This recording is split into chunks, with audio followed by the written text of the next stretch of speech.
जैसा कि हमें पता है प्लेटलेट क्या है। एक मेम्ब्रेन बॉन्डेड साइटोप्लाज्म है जिसमें कोई भी न्यूक्लियस नहीं होता है। साइज ऑफ प्लेटलेट क्या होता है 2 to 3 माइक्रोन। लाइफ स्पैन 8 से 10 दिन। आरबीसी का साइज क्या होता है 7 से 8 माइक्रोन और लाइफ स्पैन 120 दिन। हेल्दी एंडोथेलियम सिर्फ एंटी प्लेटलेट की प्रॉपर्टी से नहीं रोकता है अधेयर होने से, बट ये क्या करता है कोगुलेशन प्रोसेस को भी स्टॉप करता है। कोगुलेशन प्रोसेस अभी बताई थी ना कि क्लॉथिंग फैक्टर को ये क्या करता है कोगुलेशन प्रोसेस में हेल्प करता है, तो वो उसको भी स्टॉप करने में मदद करता है। जो हमारा हेल्दी एंडोथेलियम, हमेशा याद रखिएगा हेल्दी हेल्दी टर्म क्यों आ रहा है, क्योंकि जब ये इंज्यूर्ड हो जाता है तो ये एंडोथेलियम का प्रॉपर्टी चेंज हो जाता है। तो हेल्दी एंडोथेलियम क्या करता है, एक केमिकल सेक्रेट करता है जिसका नाम है हेपरिन सल्फेट। अब ये हेपरिन सल्फेट क्या करेगा, इस हेपरिन सल्फेट में मान लीजिए कि हमारा ये हेपरिन सल्फेट है जो रिलीज किया गया एंडोथेलियम में। यहाँ पर एंटीथ्रोम्बिन आके क्या करेगा, हुक कर जाएगा। एंटीथ्रोम्बिन 3 क्या करेगा, हेपरिन सल्फेट में आकर हुक कर जाएगा। अब ये एंटीथ्रोम्बिन सेक्रिएट किसके द्वारा होता है, तो ये नेचुरली है कि एंडोथेलियम का पार्ट तो नहीं है, ये सेक्रिएट किया जाता है लीवर के द्वारा। तो लीवर से ये ब्लड के थ्रू यहाँ एंडोथेलियम में आता है। एंडोथेलियम में क्या हो रहा है, ब्लड का ही लेयर है एंडोथेलियम, वहाँ पर ये हुक कर जा रहा है हेपरिन 3 से। जब ये हुक कर जाएगा हेपरिन सल्फेट से, तो इसके कारण क्या होगा, इसमें ये क्या करने लगता है ना, जो भी थ्रोम्बिन आएगा ना उसको क्या करेगा, ये इंगल्फ कर जाएगा किसको, थ्रोम्बिन को। यहाँ तक समझ में आया। पहला एंटी प्लेटलेट था, दूसरा healthy endothelial cell heparin sulphate को सेक्रिएट करता है। हेपरिन सल्फेट में एंटी थ्रोम्बिन, नाम से ही देखिए थ्रोम्बिन, एंटी थ्रोम्बिन, थ्रोम्बिन का अपोजिट, ये एंटी थ्रोम्बिन 3 हुक होता है जो सेक्रिएट होता है लीवर के द्वारा। ये क्या करता है, थ्रोम्बिन को डिस्ट्रॉय करने में हेल्प करता है। और भी ये डिस्ट्रॉय करता है एक्टिवेटेड फॉर्म ऑफ 9 and 10, किसको, तो एक्टिवेटेड फॉर्म ऑफ 9 और 10 को भी ये क्या करता है, इंगल्फ करता है। ठीक है, इसका चोच इस तरह बना देती हूँ, समझ में आ गया। ठीक है, अब क्या कह रहा है ना, एंडोथेलियम का 2 प्रॉपर्टी देख लिए कि कैसे वो ब्लड को जमने से रोकता है। तीसरा प्रॉपर्टी, एंडोथेलियम से क्रिएट करता है थ्रोम्बोमोडुलिन। नाम से देखिए थ्रोम्बोमोडुलिन, जो ये थ्रोम्बिन है ना उसके फंक्शन में मोडुलेट हो जाना, मतलब उसके फंक्शन को चेंज कर देना। अब क्या है, एंडोथेलियम रिलीज किया, मान लीजिए थ्रोम्बोमोडुलिन है। ठीक है, थ्रोम्बोमोडुलिन में क्या हुआ, थ्रोम्बस आके बाइंड कर दिया। अब ये थ्रोम्बस क्या करता है ना कि सी पेप्टाइड रिलीज करता है। क्या रिलीज करता है, सी पेप्टाइड। अब सी पेप्टाइड का क्या प्रॉपर्टी है, तो जैसे कि थ्रोम्बिन का क्या काम था कि वो क्या करता है, ये फाइब्रिनोजन को फाइब्रिन में बदलने में हेल्प करता है। अब जब ये थ्रोम्बोमोडुलिन से अटैच होगा तो ये सी पेप्टाइड रिलीज करेगा जिसका प्रॉपर्टी जस्ट अपोजिट है। ये 5 और 8 फैक्टर को क्या करता है, इनएक्टिवेट करता है। ठीक है, जो एक्टिवेट 5 और 8 फैक्टर है इसको ये इनएक्टिवेट करता है। ठीक है, यहाँ तक समझने में कोई प्रॉब्लम नहीं है। ठीक है, अब एंडोथेलियल सेल क्या करेगा, हेल्दी एंडोथेलियल सेल 3 प्रॉपर्टी हमने पढ़ लिया। अब चौथा, प्लास्मिनोजेन सेक्रिएट करता है। प्लास्मिनोजेन एक्टिवेटर को सेक्रिएट करता है, इसको शॉर्ट फॉर्म में TPAV कहा जाता है, टिश्यू प्लाज्मिनोजेन एक्टिवेटर। जो प्लास्मिनोजेन जो लीवर में होता है उसको कन्वर्ट करता है प्लास्मिन। देखें, फाइब्रिन का काम है क्लॉथ बनाना, प्लास्मीन का काम है क्लॉथ को तोड़ना। ये ब्लीडिंग में काम आता है और ये क्लॉथिंग के टाइम में आता है। क्लॉथिंग का टाइम कहने का क्या करना, जब क्लॉथ को हमें लिक्विड फॉर्म में चेंज करना है तो हमें प्लास्मीन चाहिए। ब्लीडिंग कहने का क्या मतलब है, ब्लीडिंग को हम जब सॉलिड फॉर्म में करना है तो हमें फाइब्रिन चाहिए, दोनों एक दूसरे का अपोजिट है। तो एंडोथेलियम यही प्लाज्मिनोजेन एक्टिवेटर सेक्रेट करता है जो मेनली फाइब्रिन को डिग्रेडेट कर देता है। तो अभी तक हमने हेल्दी एंडोथेलियम का क्या फंक्शन देखा, ब्लड को लिक्विड फॉर्म में मेंटेन करने के लिए। तो हेल्दी एंडोथेलियम में एंटी प्लेटलेट एग्रीगेशन प्रॉपर्टी होता है, एंटी कोगुलेशन प्रॉपर्टी होता है। ये इनएक्टिवेट करता है फैक्टर 9 और 10 को बाई हेपारिन सल्फेट, 5 और 8 को by thrombin secreting C peptide से। ठीक है। चौथा प्रॉपर्टी हमने ये देखा कि ये फाइब्रिन डिग्रेडेशन करता है bye TPA, tissue plasminogen activator के द्वारा। अब देखते हैं कि जब एंडोथेलियम इंजरी हो जाए तो प्लेटलेट प्लग का फॉर्मेशन कैसे होता है। तो जो हमारा हेल्दी एंडोथेलियम कर रहा था उसके जस्ट वो अपोजिट काम करने लगेगा।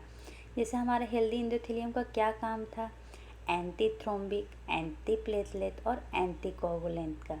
ठीक है।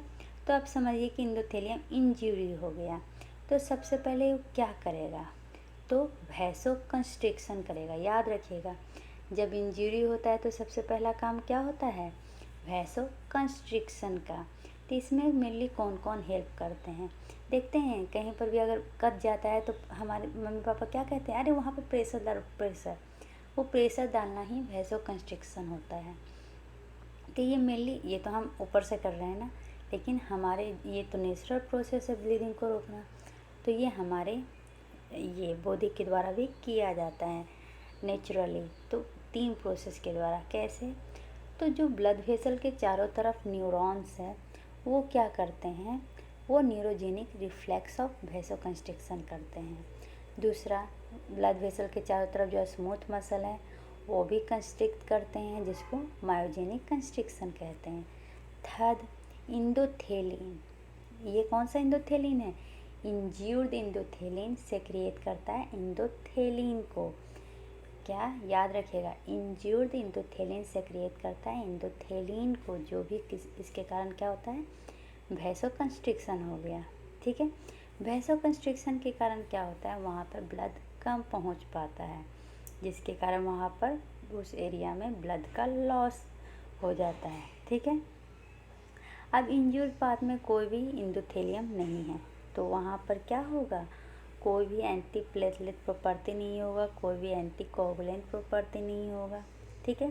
तो इंज्यूर्ड एंडोथेलियम क्या करता है, मान लीजिए अब कोई एंडोथेलियम को चोट लग गया तो वो क्या करता है, रोने लगता है। तो हम लोग का आंसू निकलता है, उसका ग्लू लाइक स्ट्रक्चर निकलता है जिसको कहते हैं बोन विलिब्रांड फैक्टर।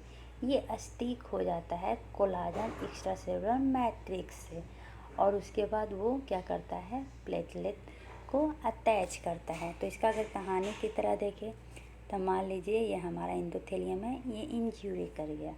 अब इंजरी कर गया तब ये रो रहा है, तब कुछ ग्लू लाइक स्ट्रक्चर ऐसे निकल रहा है जो जहाँ पर इंज्यूर्ड पार्ट है वहाँ पर ये जाके ग्लू की तरह काम किया है। अब जो प्लेटलेट है वो यहाँ से जा रहा है तो ये इसमें अटैच हो रहा है, जा रहा है अटैच हो रहा है, जा रहा है अटैच हो रहा है। ठीक है। तो ये ग्लू लाइक स्ट्रक्चर को कहते हैं बोन विलिब्रांड फैक्टर। ये क्या करता है, कोलाजन में अटैच हो जाता है, जो जिसमें मेनली क्या होते हैं, प्लेटलेट को अटैच करने का रिसेप्टर होता है।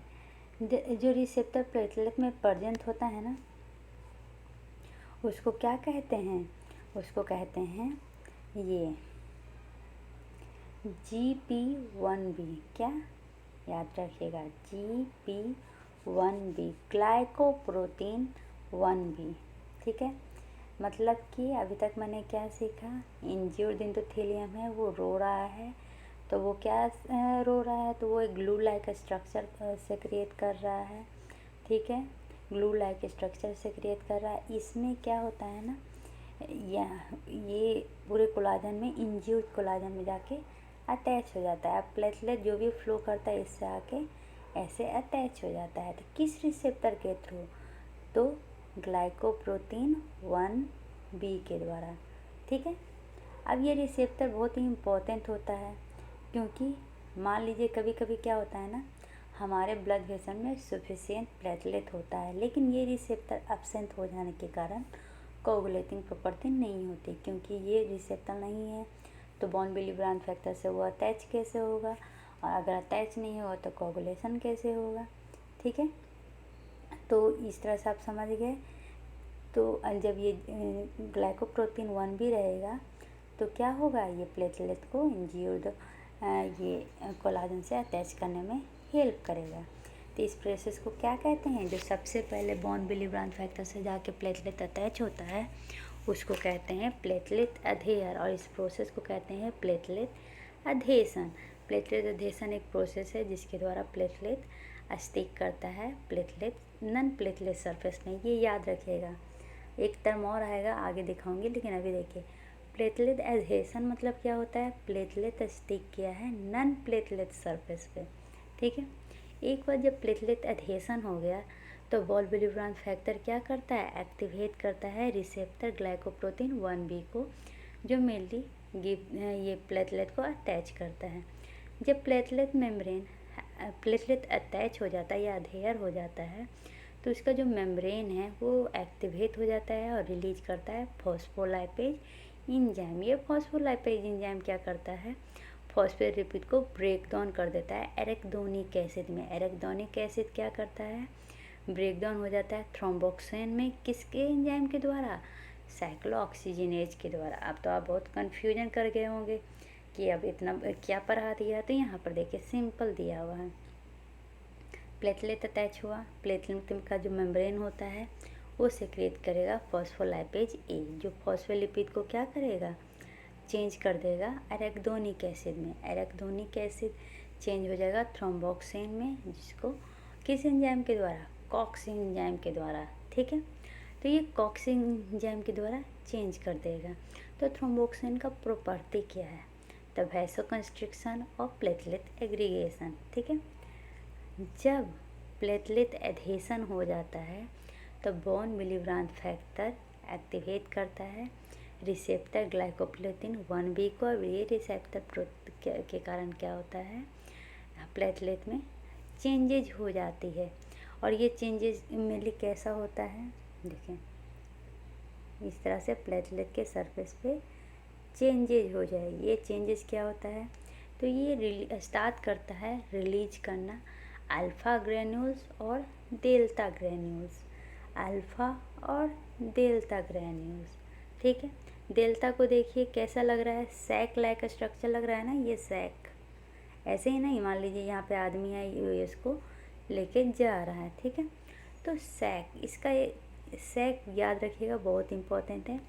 जो हमारा डेल्टा ग्रेन्यूल्स है वो रिलीज करता है सेरोटोनिन, एडीपी और सी से कैल्शियम। अब ये तीनों का काम क्या है, सेरोटोनिन वैसोकंस्ट्रिक्शन में हेल्प करता है, एडीपी पहले भी बताया था, इसका मेन काम क्या होता है, प्लेटलेट को एक्टिवेट करके अटैच करना। तो ये प्लेटलेट एक्टिवेटिंग केमिकल सब्सटेंस है।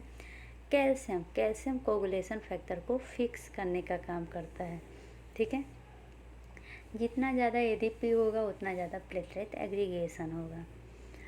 तो अब यहाँ तक तो पढ़ लिए।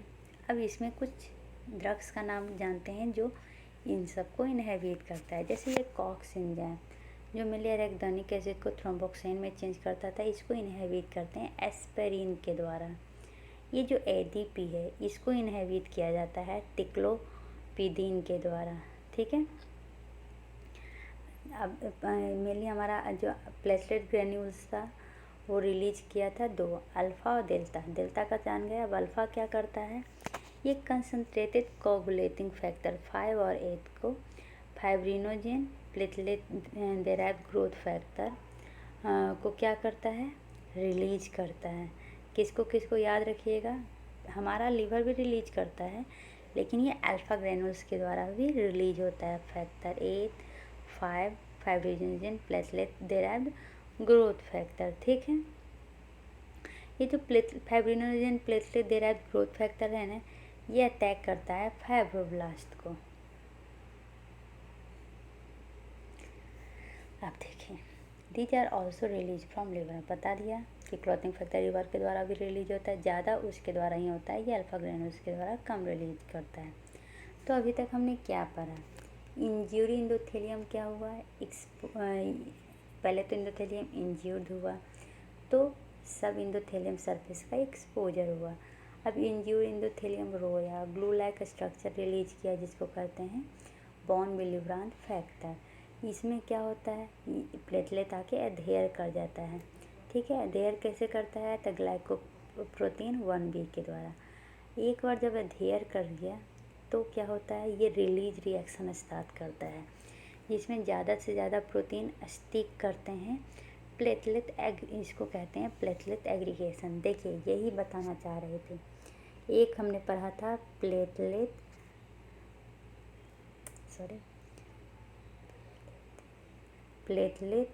एडहेशन और एक अभी पढ़ा प्लेटलेट एग्रीगेशन। दोनों में क्या डिफरेंस है। एडहेशन जब प्लेटलेट अटैच करेगा नॉन प्लेटलेट चीज़ों से, जैसे कि प्लेटलेट अटैच करा था बॉन विलिब्रांड फैक्टर से, तो इसको कहते हैं प्लेटलेट एडहेशन। एग्रीगेशन जब प्लेटलेट अटैच करेगा दूसरे प्लेटलेट से, इसको कहते हैं एग्रीगेशन। जैसे कि मान लीजिए ये इंज्यूर्ड एपिथेलियम है, ये बॉन विलिब्रांड फैक्टर है, इससे अगर प्लेटलेट आके अटैच कर रहा है तो इसको क्या कहते हैं, एडहेशन। अब प्लेटलेट क्या किया, एक्टिवेट किया एडीपी को, और वो एडीपी क्या कर रहा है, बहुत सारे प्लेटलेट को इकट्ठा कर रहा है, तो ये प्लेटलेट से अटैच हो रहा है ना, तो इसको कहेंगे एग्रीगेशन। ठीक है, एक बार जब एक्टिवेट हो जाता है तो इस हमारे प्लेटलेट में जो कन्फॉर्मेशनल चेंजेज होते हैं, वो कन्फॉर्मेशनल चेंजेस के कारण जो अल्फ़ा 2b बीटा 3a, समझ गया क्या, ग्लाइकोप्रोटीन 2b3a एक्टिवेट हो जाता है। यहाँ तक समझने में कोई प्रॉब्लम नहीं है। जिसके कारण क्या है, ज़्यादा से ज़्यादा प्लेटलेट एग्रीगेट करना चालू होता है और इसी एग्रीगेशन से प्लेटलेट प्लग का फॉर्मेशन होता है। इस इनिशियल प्लेटलेट प्लग को हम क्या कहते हैं, प्राइमरी हेमोस्टेसिस प्लग भी कहते हैं। ठीक है, प्राइमरी हेमोस्टेसिस प्लेटलेट प्लग अब क्या करेगा, अब चलेगा कोगुलेशन प्रोसेस में। कोगुलेशन प्रोसेस इसको क्यों करना है, क्योंकि देखिए मान लीजिए हमारा ब्लड फ्लो कर रहा है, यहाँ पर थोड़ा सा कट गया तो यहाँ पे प्लेटलेट ऐसे अटैच हो गया। ठीक है, अब ये प्लेटलेट अधेयर हो गया, अब एग्रीगेशन हो रहा है, तो हमें इसको कोई नेट लाइक स्ट्रक्चर चाहिए ना कि इसको स्टेबल कर सके। अगर नहीं रहेगा तो ये ब्लड फ्लो के थ्रू क्या हो जाएगा, ये फ्लो करते जाएगा, यहाँ पे स्टिक नहीं हो पाएगा। तो इस प्लेटलेट प्लग को एक जगह बनाए रखने के लिए अब हम क्या कर रहे हैं, कैस्केड प्रॉपर्टी स्टार्ट कर रहे हैं। मैं कैस्केड क्या होता है, कोगुलेशन प्रोसेस होता है, मतलब कि प्राइमरी हेमोस्टेसिस प्लग बनने के बाद ये कैस्केड मैकेनिज्म में जाता है जिसमें फाइब्रिन में चेंज होता है और इसी को कहते हैं सेकेंडरी प्लेटलेट प्लग बनना या सेकेंडरी हेमोस्टेसिस प्लग बनना। अब देखते हैं कि कैसे ये दो पाथवे के थ्रू फाइब्रिनोजेन से फाइब्रिन बनता है और प्राइमरी प्लेटलेट प्लग से सेकेंडरी प्लेटलेट प्लग बनता है।